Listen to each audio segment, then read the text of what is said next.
బంగ్లాదేశ్తో సిరీస్కు ముందు భారత ఆటగాళ్లు దేశవాళీ టోర్నీలో బరిలో దిగబోతున్నారు. మ్యాచ్ ప్రాక్టీస్ కోసం దులీప్ ట్రోఫీని వినియోగించుకోబోతున్నారు. ఇప్పటికే దేశవాళీ టోర్నీలో బరిలో దిగాలని కాంట్రాక్ట్ ప్లేయర్లను బీసీసీఐ ఆదేశించింది. దీంతో రెగ్యులర్ ప్లేయర్లు కూడా బరిలో దిగబోతున్నారు. అయితే కోహ్లీ, రోహిత్ ఆడతారా లేదా అనేది ఆసక్తికరంగా మారింది. సీనియర్లిద్దరికీ బీసీసీఐ స్వేచ్ఛను ఇచ్చినట్టు తెలుస్తోంది. ఆడాలనుకుంటే దులీప్ ట్రోఫీ ఆడొచ్చని సూచించినట్లుగా ప్రచారం జరుగుతోంది. ఖచ్చితంగా ఆడాలని మాత్రం కోహ్లీ, రోహిత్కు చెప్పలేదట. ఈ ఏడాది సీనియర్లిద్దరూ టెస్టుల్లోనే ఆడాల్సి ఉంది. దీంతో దులీప్ ట్రోఫీలో ఖచ్చితంగా ఆడే అవకాశం ఉందని ఎక్స్పర్ట్స్ అంచనా వేస్తున్నారు. ఒకవేళ ఆడితే ఇద్దరు ఫేస్ టు ఫేస్ ఢీకొట్టే ఛాన్స్ ఉంది. కోహ్లీ, రోహిత్ వేర్వేరు జట్ల తరపునే బరిలో దిగుతారు. హిట్ మ్యాన్ చివరిగా 2016లో దులీప్ ట్రోఫీ ఆడాడు. ఇండియా బ్లూ తరపున బరిలో దిగాడు. అప్పుడు ఇండియా బ్లూను గౌతమ్ గంభీర్ లీడ్ చేశాడు.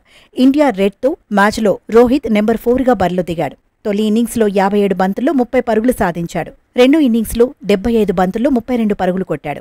2016కు ముందు దులీప్ ట్రోఫీలో 2 సార్లు భాగమయ్యాడు. 2009-10 సీజన్లో నార్త్ జోన్పై సెంచరీ సాధించాడు. హాఫ్ సెంచరీ కూడా కొట్టాడు. విరాట్ కోహ్లీ 2 సార్లు మాత్రమే దులీప్ ట్రోఫీలో బరిలో దిగాడు. చివరిగా 2010లో ఆడాడు. 2009-10 సీజన్లో నార్త్ జోన్పై సెంచరీ సాధించాడు. హాఫ్ సెంచరీ కూడా కొట్టాడు. విరాట్ కోహ్లీ 2 సార్లు మాత్రమే దులీప్ ట్రోఫీలో బరిలో దిగాడు.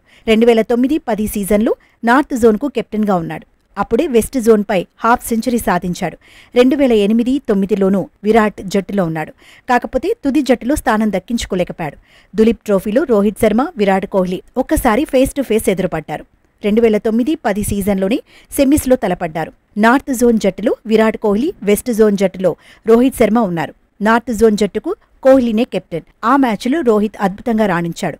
2 ఇన్నింగ్స్ల్లోనూ బ్యాటుకు పనిచెప్పాడు. తొలి ఇన్నింగ్స్లో 93 బంతుల్లో 63 పరుగులు చేశాడు. రెండో ఇన్నింగ్స్లో 129 బంతుల్లోనే 116 పరుగులు సాధించాడు. ఇదే మ్యాచ్లో విరాట్ కూడా కాన్ఫిడెంట్గానే బ్యాటింగ్ చేశాడు. బంతికో పరుగు చొప్పున సాధించాడు. 56 బంతుల్లో 56 పరుగులు చేశాడు. ఈసారి కోహ్లీ, రోహిత్ ఎదురుపడితే ఎలా ఉంటుందనేది ఆసక్తికరంగా మారింది. వచ్చే నెల 5 నుంచి 24 వరకు దులీప్ ట్రోఫీ జరగనుంది.